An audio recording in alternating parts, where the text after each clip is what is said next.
In those days Israel had no king. And in those days the tribe of the Danites was seeking a place of their own where they might settle, because they had not yet come into an inheritance among the tribes of Israel. So the Danites sent 5 of their leading men from Zorah and Eshtaol to spy out the land and explore it. These men represented all the Danites. They told them, "Go, explore the land." So they entered the hill country of Ephraim and came to the house of Micah, where they spent the night.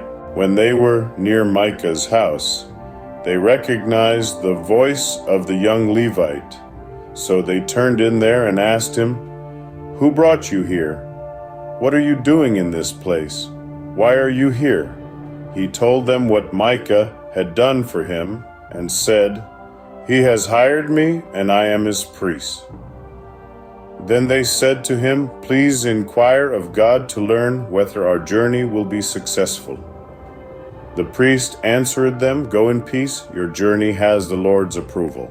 The 5 men left and came to Laish, where they saw that the people were living in safety, like the Sidonians, at peace and secure. And since their land lacked nothing, they were prosperous. Also, they lived a long way from the Sidonians and had no relationship with anyone else. When they returned to Zorah and Eshtaol, their fellow Danites asked them, "How did you find things?" They answered, "Come on, let's attack them. We have seen the land, and it is very good. Aren't you going to do something?" Don't hesitate to go there and take it over. When you get there, you will find an unsuspecting people and a spacious land that God has put into your hands, a land that lacks nothing whatever. Then 600 men of the Danites, armed for battle, set out from Zorah and Eshtaol. On their way, they set up camp near Kiriath Jearim in Judah. This is why the place west of Kiriath Jearim is called Mahane Dan to this day. From there they went on to the hill country of Ephraim and came to Micah's house. Then the 5 men who had spied out the land of Laish said to their fellow Danites, "Do you know that one of these houses has an ephod, some household gods, and an image overlaid with silver? Now you know what to do."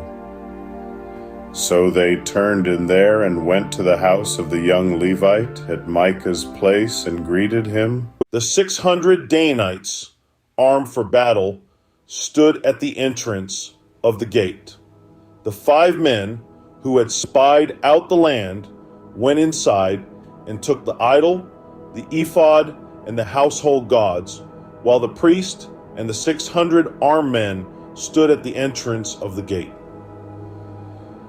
When the 5 men went into Micah's house and took the idol, the ephod, and the household gods, the priest said to them, "What are you doing?" They answered him, "Be quiet, don't say a word. Come with us and be our father and priest.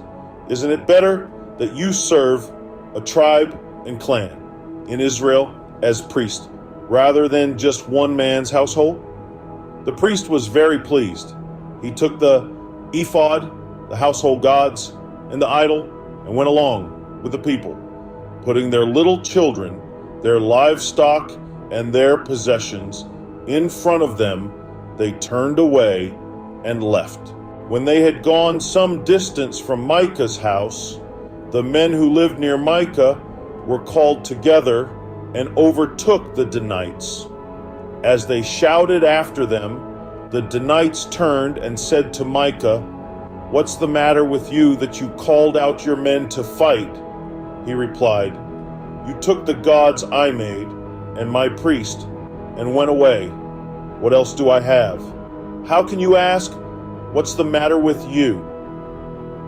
The Danites answered, "Don't argue with us, or some of the men may get angry and attack you and you and your family will lose your lives."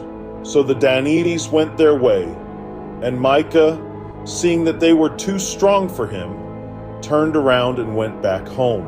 Then they took what Micah had made, and his priest, and went on to Laish against a people at peace and secure. They attacked them with the sword and burned down their city. There was no one to rescue them because they lived a long way from Sidon and had no relationship with anyone else. The city was in a valley near Beth Rehob. The Danites rebuilt the city and settled there. They named it Dan, after their ancestor Dan, who was born to Israel, though the city used to be called Laish. There the Danites set up for themselves the idol, and Jonathan, son of Gershom, the son of Moses, and his sons were priests for the tribe of Dan until the time of the captivity of the land. They continued to use the idol Micah had made all the time the house of God was in Shiloh.